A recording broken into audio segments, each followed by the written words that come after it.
Hello and welcome everyone to Magnet Brains. My name is Sanidhya और मैं हूं आपका बिजनेस फैकल्टी फॉर क्लास 12। तो बेटा KG1 से 12 तक की कोई भी वीडियोस देखने के लिए आप मैग्नेट ब्रेन्स चैनल को सब्सक्राइब कर सकते हैं। तो बेटा आ जाइए, फाइनली हम लोग आते हैं पार्ट 2 पे हमारे NCERT सॉल्यूशंस के। हमने पहले कुछ क्वेश्चंस भी किए, उसके पहले MCQs करे, पूरा टॉपिक पढ़ा और अब आ जाते हैं पार्ट 2 सॉल्यूशंस पर कि भैया NCERT सॉल्यूशंस पार्ट 2 क्या कहता है। इसके अंदर कुछ आपको शॉर्ट आंसर्स मिलेंगे और उसके साथ साथ कुछ लॉन्ग आंसर्स भी मिलेंगे जो कि आपके सब NCERT के क्वेश्चंस हैं। आइएगा देखते हैं बेटा। सबसे पहला आपके स्क्रीन पे क्वेश्चन नंबर 4। अच्छा, बिना केस स्टडी के आपको कभी भी कोई क्वेश्चन नहीं आने वाला बिजनेस के अंदर, तो केस स्टडी पढ़ना जरूरी है। हमारी अंडरस्टैंडिंग भी बढ़ाता है और चीजें बेहतर समझ पाते हैं। मतलब आपकी अब वो रटने वाली नहीं रही है कि आपने रट लिया कोई चीज और आपको काम आ जाएगी। अब आपको समझना ही पड़ेगा और समझदारी से ही काम अच्छा होता है, ना कि रटने से। ठीक है, इसलिए बेटा मैं हमेशा बोलता हूँ एजुकेशन और नॉलेज में फ़र्क होता है कि आप एक एजुकेटेड व्यक्ति हैं, मतलब आपने कुछ पढ़ लिया है, सिर्फ डिग्रीज लेके घूम रहे हैं, लेकिन एक नॉलेजेबल व्यक्ति नहीं। कई लोग एजुकेटेड हैं पर नॉलेजेबल नहीं है, तो उन चीज़ों को भी ध्यान दें। सिर्फ एजुकेटेड होना ना ही पर्पस होना चाहिए, बट उसके साथ नॉलेजेबल भी हो। Company x is facing a lot of problem. Company x है कोई जो कि बहुत सारी प्रॉब्लम फेस कर रही है, facing a lot of problem these days, इन दिनों। It manufactures white goods like, ये क्या मैन्युफैक्चर करते हैं बेटा?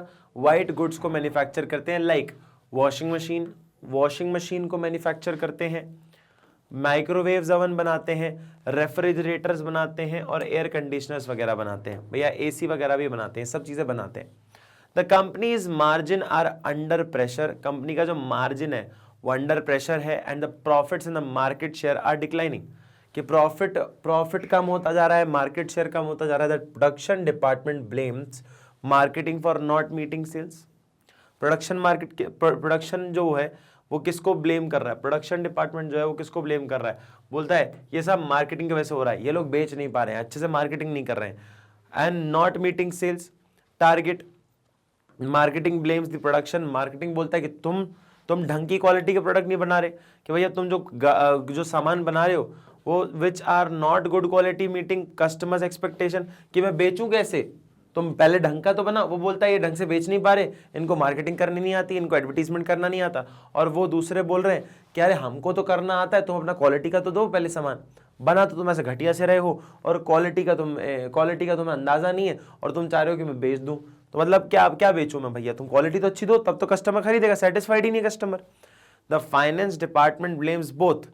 फाइनेंस डिपार्टमेंट तीसरा घुस जाता है बीच में कि भैया सुनो, तुम दोनों की गलती, तुम दोनों गधे हो। मतलब क्या? वो मार्केटिंग को भी बोलता है, प्रोडक्शन को भी बोलता है for declining return on investment, कि भैया जितना मैंने लगवाया था पैसा, तुम लोगों से बोला था कि 10 करोड़ रुपए लगाएंगे और 20 करोड़ रुपए निकालेंगे, 10 का 5 नहीं आया अभी तक। क्या समझूं मैं, क्या निकालूं?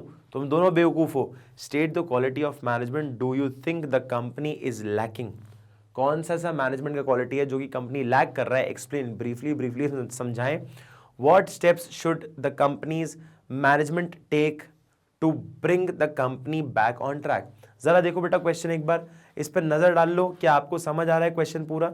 इस पूरे क्वेश्चन को एक बार अच्छे से समझो, देखो, और फिर इसमें पता है क्या करना होता है बेटा? इसमें देखो जरा, आप जो है इसमें हिस्से काट देते हो। क्या काट देते हो बेटा? हिस्से काट देते हो, कि पहला हिस्सा आपने समझा क्या है, फिर दूसरा हिस्सा समझा, फिर तीसरा हिस्सा समझा।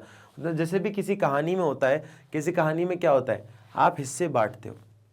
पहले समझो कि बिगिनिंग में स्टोरी कैसे चालू हो रही है, फिर हुआ क्या उस स्टोरी में, फिर कंक्लूजन क्या है। सेम ऐसे ही पढ़ा करो इसके स्टडी को भी, कि चालू क्या हो रही है। पहले बोला एक कंपनी है, ये चीजें बनाती है। दूसरी चीज बताया प्रॉब्लम क्या आ रही है।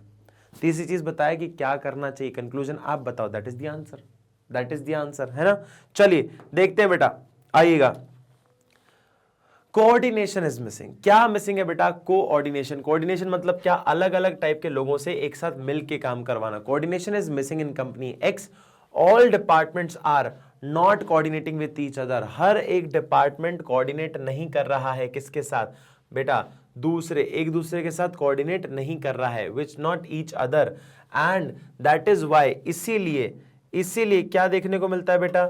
इसीलिए that is why end up in blaming each other for poor performances. Poor performances के लिए एक दूसरे को ब्लेम करते रहते हैं कि तेरी वजह से हम लोग नहीं कर पा रहे काम, तेरी वजह से नहीं कर पा रहे, तू मत बोल, ऐसे बस आपस में लड़ते रहते हैं। क्यों लड़ते रहते हैं? क्योंकि कोऑर्डिनेशन नहीं है। To bring coordination management should take following steps, कुछ फॉलोइंग स्टेप्स लेना जरूरी है आपके लिए।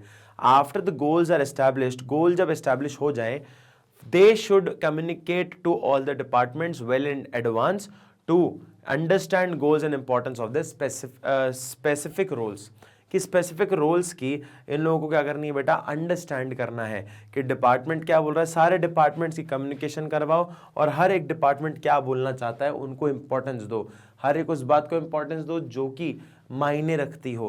बेटा सारा पूरा एक डिपार्टमेंट पूरी तरीके से करेक्ट है क्या? ऐसा हो ही नहीं सकता, वरना इतने बड़े कन्फ्लिक्ट होते ही ना, क्योंकि सब कहीं ना कहीं गलत है और सबको कम्युनिकेट करके एक ग्राउंड पे लाना ही कोऑर्डिनेशन होता है। ठीक है, फिर manager ensure that all departments coordinate with each other. Manager क्या बोल रहा है कि भाई सारे डिपार्टमेंट एक दूसरे से कोऑर्डिनेट करें, कम्युनिकेट करें। बात नहीं करोगे तो पता कैसे चलेगा दिक्कत क्या है, कौन क्या कर रहा है? तो आप बात करो, इंटरेक्ट करो, इसके बारे में बात कर रही है। ठीक है नाउ, ठीक है, फिर उसके बाद whenever there is difference of interest, अब डिफरेंस ऑफ इंटरेस्ट मतलब इससे पहले वाले पॉइंट में आपने भी पढ़ा कि भैया इंडिविजुअल इंटरेस्ट की बात मत करो, आप गोल की बात करो, कॉमन गोल की बात करो। whenever there is difference of interest का अगर डिफरेंस हो, the manager should try and strike and balance so that they all work in same direction। Same बात क्या बोल रहा है जो मैंने अभी आपको बोला कि भाई एक इंसान का कोई मोटिव है, कोई गोल है, कोई उसका अचीवमेंट है, टारगेट है कि यार मैं अपना फाइनेंस डिपार्टमेंट या मैं अपना प्रोडक्शन डिपार्टमेंट वाला बोले कि यार मैं तो प्रोडक्ट बना के रख दूं बस, फिर ये जाने इनका काम जाने, मेरे को तो अपनी सैलरी चाहिए, बस मेरे को तो अपनी सैलरी चाहिए, ये जाने अपना काम जाने, ये ऐसा बोल रहा है। तो बेटा ऐसे अगर मतलबी तरह से काम करोगे तो भैया दूसरे लोग काम नहीं कर पाएंगे। जस्ट बिकॉज आप अपना टारगेट कंप्लीट करना चाहते हो इसका मतलब आपके खर्चे ज़्यादा थोड़ी करोगे, प्रोडक्ट की कॉस्ट थोड़ी बढ़ा दोगे जस्ट बिकॉज आपको अपना टारगेट अचीव करना है। आप नहीं कर सकते। आप अपना टारगेट अचीव करने के लिए फाइनेंस डिपार्टमेंट को परेशान करोगे, वो अपना टारगेट ना अचीव करे। तो समझे क्या, whenever there is a difference of interest the manager should try and strike a balance, कि बैलेंस हो, कि जहां पे सब लोग एक ही डायरेक्शन में काम करें, अलग अलग ना जाए। Meetings between the departmental heads of production, marketing, finance etcetera should be organised on a regular basis पे फाइनेंस डिपार्टमेंट हो, मार्केटिंग डिपार्टमेंट हो, प्रोडक्शन डिपार्टमेंट हो, सबके हेड्स को बुलाया जाए, सबके आपस में रेगुलर मीटिंग करवाई जाए in routine to solve problems when they emerge. अब देखो क्या होता है, आपने एक चीज देखी होगी, आपको यूजुअली गुस्सा नहीं आता, लेकिन गुस्सा कब आता है? अचानक से, जब आपको रोज एक ही बार बोली जाए तू मोटा है, तू मोटा है, तू मोटा है, तू मोटा है, हाँ, आपको 50 दिन तक आपको सेम चीज बोली जाए तो आप भी पलट के जाओगे, हाँ तो तूने देखा है अपने आप को, तूने देखा है, मतलब what are you trying to say? You trying to say कि जब आप कम्युनिकेट नहीं करते ऑन अ रेगुलर बेसिस आप जब कम्युनिकेट नहीं करते तो मन ही मन में चीज़ें बिल्डअप होने लगती हैं। आप प्रॉब्लम्स को जैसे ही इमर्जो खत्म कर दोगे तो बाद में वो उठ के आएंगी नहीं। आप देखो ना, लड़ाई में सबसे बड़ी डिस्कशंस क्या होते हैं कि तुमने इतने दिनों पहले ये किया था, याद है तुम्हें, मैंने पर कुछ बोला नहीं, तुमने उस टाइम मेरे साथ पिछले महीने मैं ऐसा कर रहा था, मैं आया था तुम्हारे घर के बाद लेकिन तुम बाहर मिलने भी नहीं आए, तुमने ऐसा किया था भाई साहब, ये कोई रिस्पेक्ट है? मैं इतनी दूर से आया मिलने लेकिन तो इससे बाहर आते नहीं बनी। मतलब क्या, आप पुरानी बातें भी गिनवाने लगते हो, क्योंकि पुराने टाइम पे ही अगर ये सॉल्व हो जाता तो क्या बोलते, पुराने टाइम पे अगर ये सॉल्व हो जाता तो आसान रहता, आज उस बात के लिए लड़ ना रहे होते। समझ आया? तो क्या समझे इस बात से कि आपकी रेगुलर बेसिस पे मीटिंग करवाई जाए जिसकी जो भी प्रॉब्लम्स इमर्ज होती हों वो तुरंत ही खत्म भी होती जाए साथ ही साथ। ये हमारा कहता है कुछ पॉइंट। क्लियर है? फिर आता है बेटा क्वेश्चन नंबर 5। क्वेश्चन नंबर 5 क्या है? Coordination is the essence of management, do you agree? वो बोल रहा है कि मैनेजमेंट को करने के लिए आपको कोऑर्डिनेशन चाहिए। कोऑर्डिनेशन नहीं होगा तो क्या मैनेजमेंट कर सकते हो? बिल्कुल नहीं कर सकते। Do you agree? बोलता है कि मैनेजमेंट करने के लिए कोऑर्डिनेशन चाहिए क्या? वो पूछ रहा है आप क्या सहमत हो इससे? अगर हो तो रीजंस दो। तो बेटा क्या बोला अपन ने इधर कोऑर्डिनेशन में बताया, coordination is basically essence of management. Yes we agree. अब आंसर कैसा होगा देखो, कोऑर्डिनेशन इज कंसिडर्ड, सबसे पहले लिखो yes, we agree that coordination is considered as the essence of management. यहां पे आपको एक और चीज मेंशन करनी, that is yes, we agree that coordination, yes, we agree that coordination is considered as the essence of management। essence of management होता है। अब क्यों होता है वो सारे फंक्शंस पढ़ो, because of the following reasons की वजह से। Coordination is needed to perform all the function of management. Coordination जो है वो नीडेड होता है in all the functions of management. Coordination begins at the planning stage. Coordination कब चालू होता है? एट द प्लानिंग स्टेज चालू होता है। when top management plans for the entire organization। क्या होता है? कोऑर्डिनेशन कब से चालू हो जाता है बेटा? जब प्लानिंग स्टेज हो तभी से चालू हो जाता है। टॉप लेवल मैनेजमेंट ही चालू कर देता है इसको, कि वहां से बोर्ड ऑफ डायरेक्टर्स कोऑर्डिनेट कर रहे हैं तभी आपका काम आगे बढ़ेगा। फिर the organisational structure is developed based on plans. अब ऑर्गेनाइजेशनल स्ट्रक्चर जो है वो प्लान्स के ऊपर बेस्ड होता है। और प्लान्स कैसे होते हैं बेटा? कोऑर्डिनेट होते हैं। मतलब प्लान बनाना हो कि भैया शादी ब्याह में जो हमारा पूरा डे होगा, हल्दी कौन से दिन होगी, बैंड बाराजा कौन सा आएगा, आपका कपड़े कौन से पहने जाएंगे, ये सब प्लानिंग पार्ट है। इसमें भी आपको सहमति करनी पड़ती है।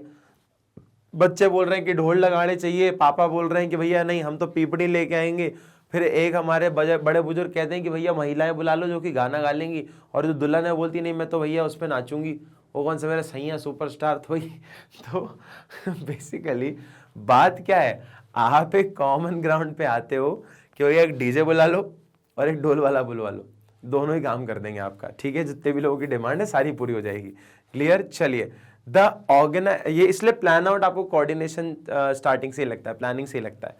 Through coordination people are staffed in organisational structure. Coordination से people are staffed in organisational structure based on their skill requirement and abilities of an individual and jobs are assigned to them। Basically बोल रहे हैं कि यार एक सही व्यक्ति को उसकी जगह पे रखना बहुत जरूरी है कोऑर्डिनेशन के अंदर मतलब क्या होता है कि एक सही आदमी को उसकी स्किल के हिसाब से सही जगह पे होना बहुत जरूरी है। अब प्रोडक्शन में जो अच्छा है उसको फाइनेंस में तो भेज नहीं देंगे, फाइनेंस में जो अच्छा है उसको मार्केटिंग में तो भेज नहीं देंगे। मतलब क्या? मतलब जो इंसान की स्किल जैसी है उस हिसाब से उसको उस कैटेगरी में डाला जाए। क्लियर? ये क्या बोलता है हमारा? कोऑर्डिनेशन बोलता है। क्या बोलता है? कोऑर्डिनेशन बोलता है। क्लियर? फिर उसके बाद next point, to ensure that plans are properly executed directing is required. कि भैया प्लान्स जो है प्रॉपर्ली एग्जीक्यूट किए जा रहे हैं, इसके लिए आपको डायरेक्टिंग की जरूरत पड़ती है। मतलब क्या? सब कोऑर्डिनेशन का पार्ट है। To ensure that plans are properly executed, कि भैया जैसा सोचा है वैसा हो रहा है, तो उसके लिए डायरेक्शन की जरूरत होती है। डायरेक्शन मतलब आपको गाइड करना पड़ता है कि अब ऐसे काम किया जाएगा, अब ऐसे काम किया जाएगा। ये सभी मैनेजमेंट का पार्ट है, कोऑर्डिनेशन ही है directing. If any discrepancy arises between actual and realized activities, then such discrepancies is taken care of at control stage। कि कंट्रोल स्टेज पर ही इसका हम लोग यहाँ पे बेसिकली, अगर सिंपल भाषा में बोलूँ कि प्लान हमने ऐसा बनाया, प्लान ऐसा है और हम लोग जो है ऐसे ऐसे जा रहे हैं, ऐसे ऐसे जा रहे हैं, तो बेटा अपने को पता होगा ना एक्चुअल परफॉर्मेंस अपनी है, एक्चुअल परफॉर्मेंस अपनी है।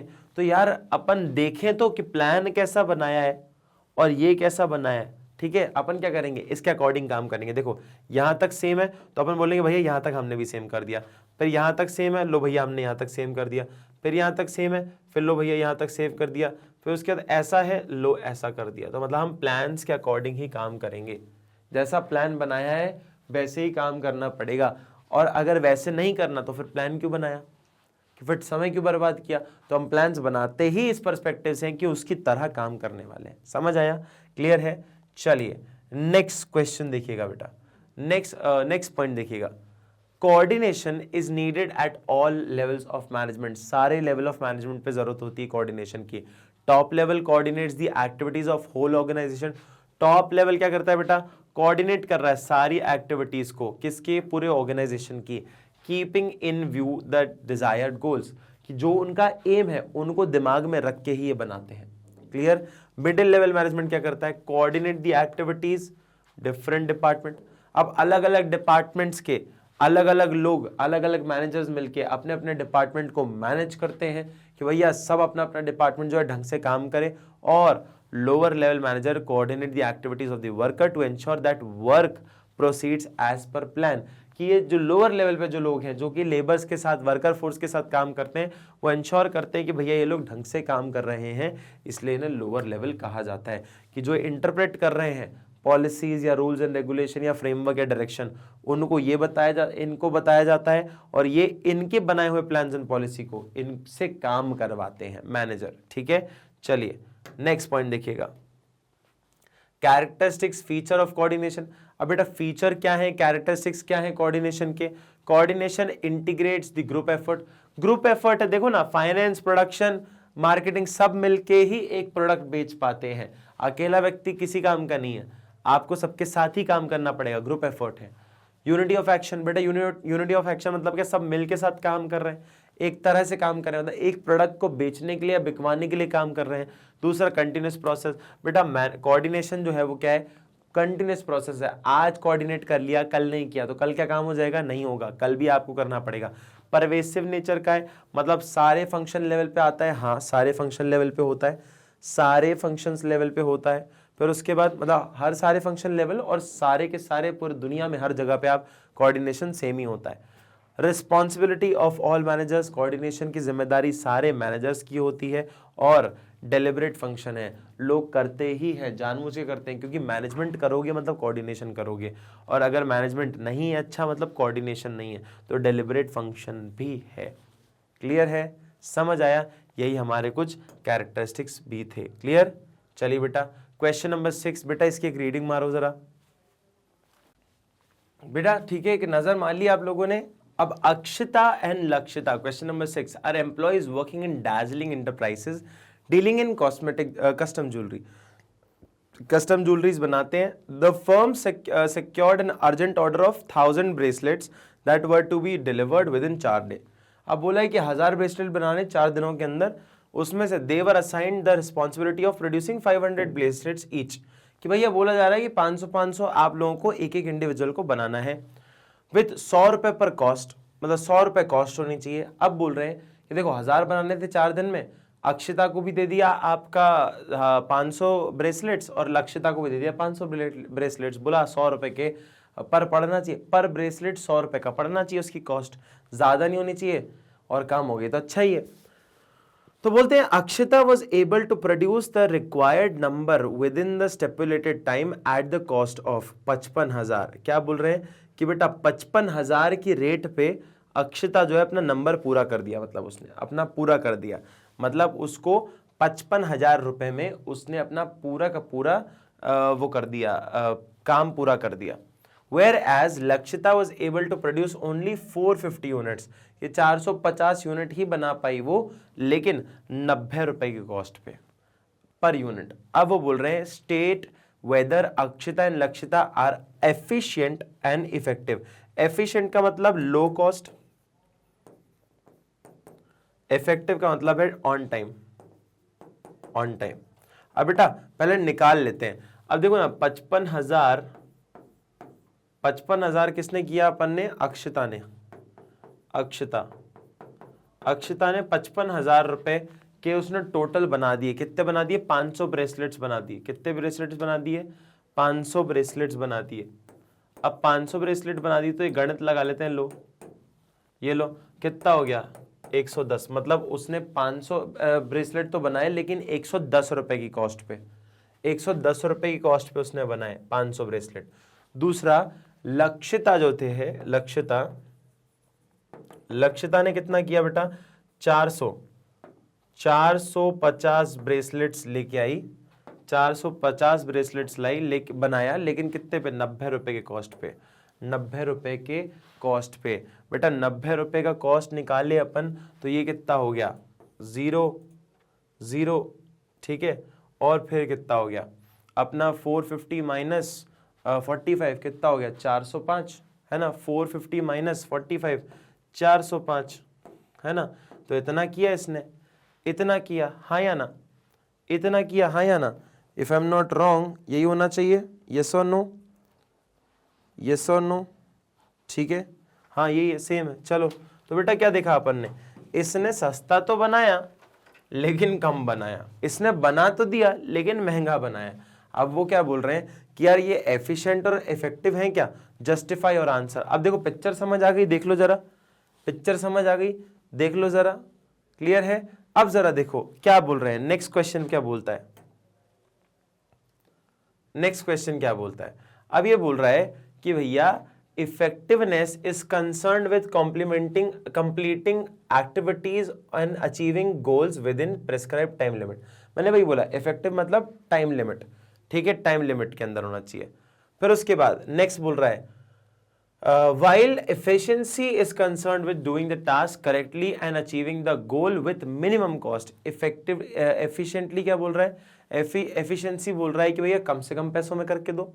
सो completing the task on time and minimum cost is desirable, कि कम से कम समय में नहीं, सही टाइम पे कम से कम कॉस्ट के अंदर आप काम करके दो, ये एक्सपेक्ट करते हैं। अब in the above case Akshata and Lakshita were assigned 500 bracelets each at 100 रुपए पर ब्रेसलेट, 100 रुपए ब्रेसलेट चाहिए थे। अक्षिता ने क्या किया, required to number of bracelet within stipulated time, but कि उसने जिसको बोला था कि भैया 500 बनाने ब्रेसलेट तो उसने बना दी, कोई दिक्कत नहीं है, लेकिन कितनी प्राइस में, 55,000। मतलब एक जो है आपका उसका 110 रुपए का पड़ा, मतलब 100 रुपए का बनना चाहिए था, उसने 110 मतलब महंगा बनाया, जस्ट बिकॉज उसको टारगेट कंप्लीट करना था।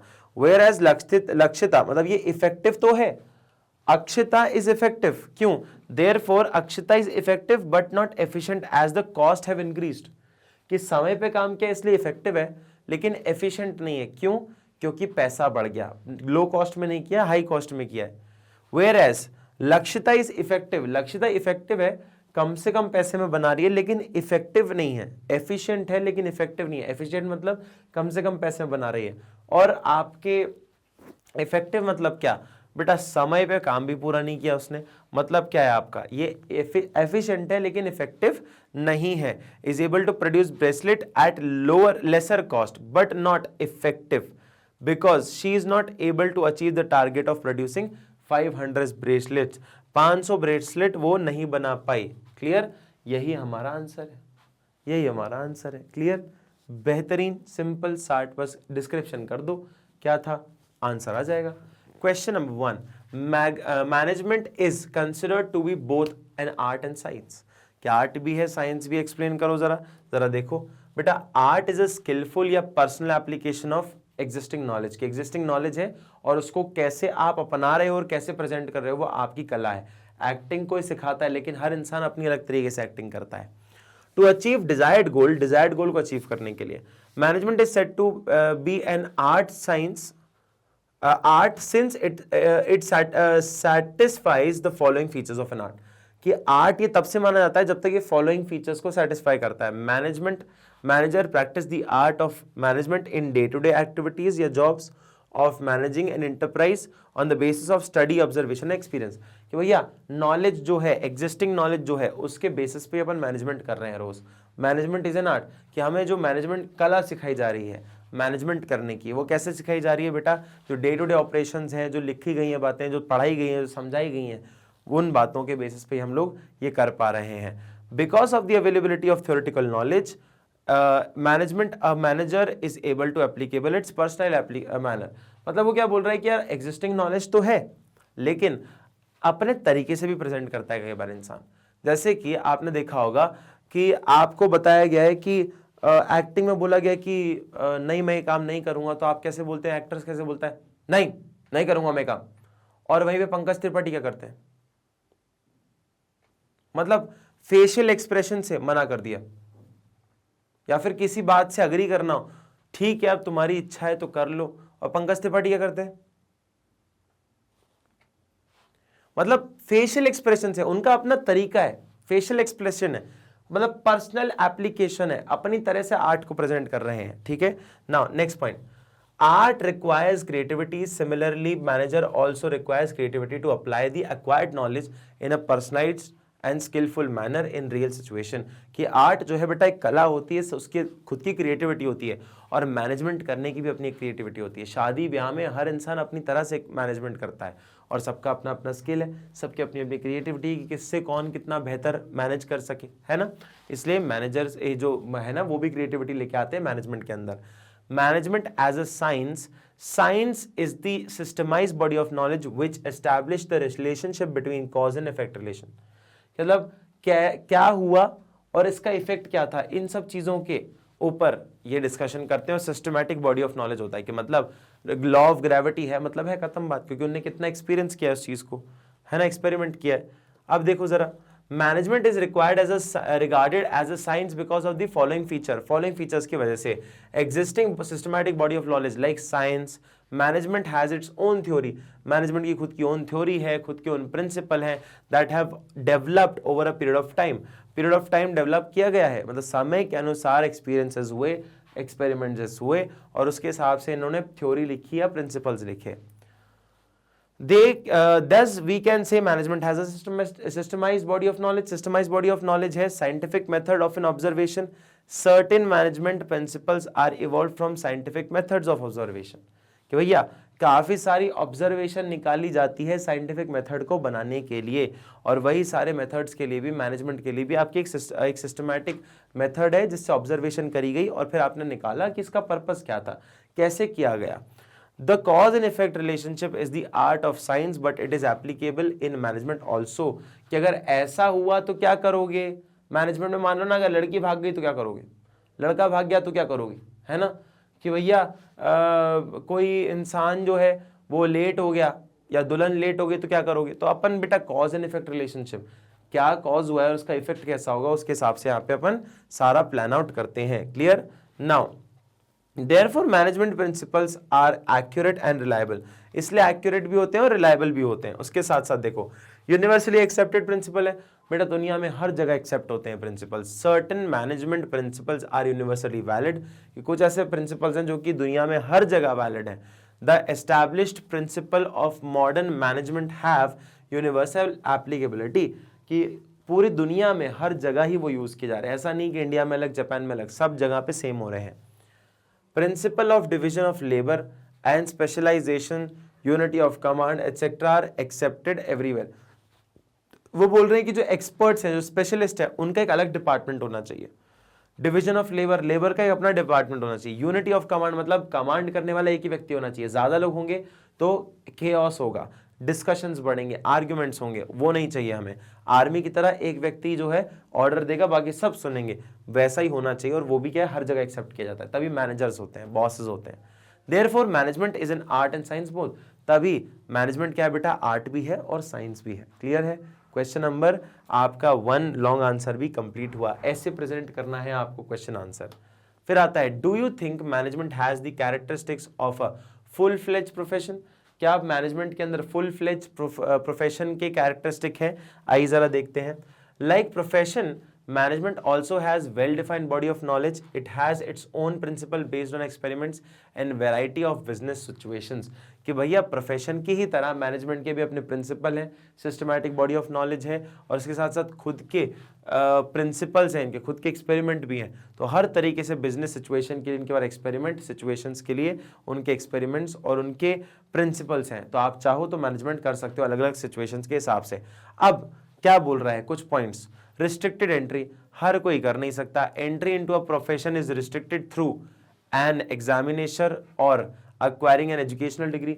अब प्रोफेशनल डिग्री के लिए क्या करना पड़ता है अपने को बेटा, रिस्ट्रिक्टेड एंट्री होती है। हर कोई इंसान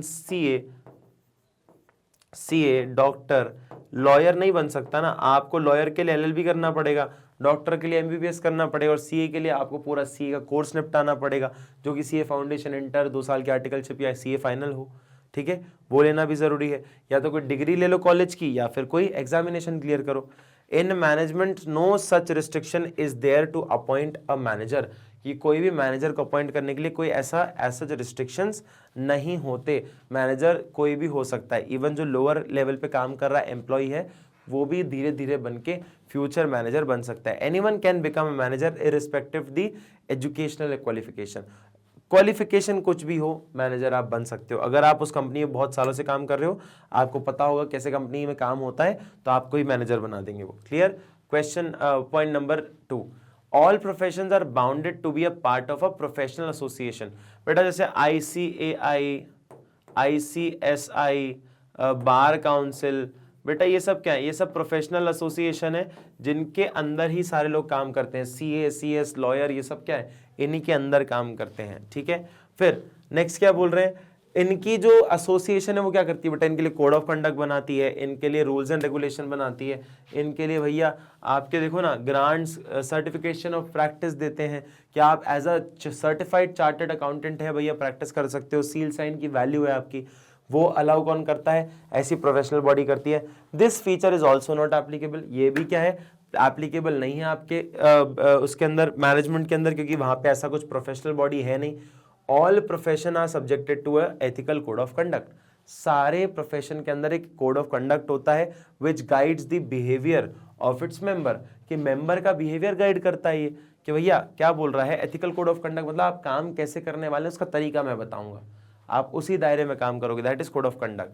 however in management no such rules and regulation are framed to guide the manager through a code of conduct, कि भैया मैनेजर्स का कोई कोड ऑफ कंडक्ट नहीं होता, उनको कोई बताने वाला कोई ऐसा फ्रेमवर्क नहीं है, वो जैसा चाहे वैसा काम कर सकते हैं। ठीक है, फिर बेटा सर्विस मोटिव। सर्विस मोटिव क्या?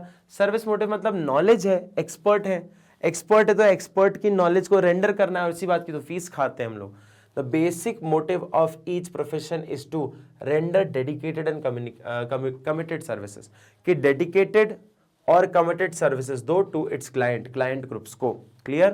मतलब आपकी नॉलेज से किसी को फायदा होगा, इसी बात के आपसे पैसे चार्ज किए जाते हैं। This feature is also not present in management completely. Management के अंदर भी कंप्लीटली ये फीचर प्रेजेंट नहीं होता, as the primary motive of management is to help organisation achieve its stated goals, कि इनका प्रॉपर टारगेट क्या होता है? ऑर्गेनाइजेशन के गोल को अचीव करना, और कुछ भी नहीं। Conclusion, on the basis of the above study it can be said that management does not possess all the character. अपन ने पढ़ा, अपन ने समझा कि सारी चीजें मैनेजमेंट के अंदर नहीं आती है।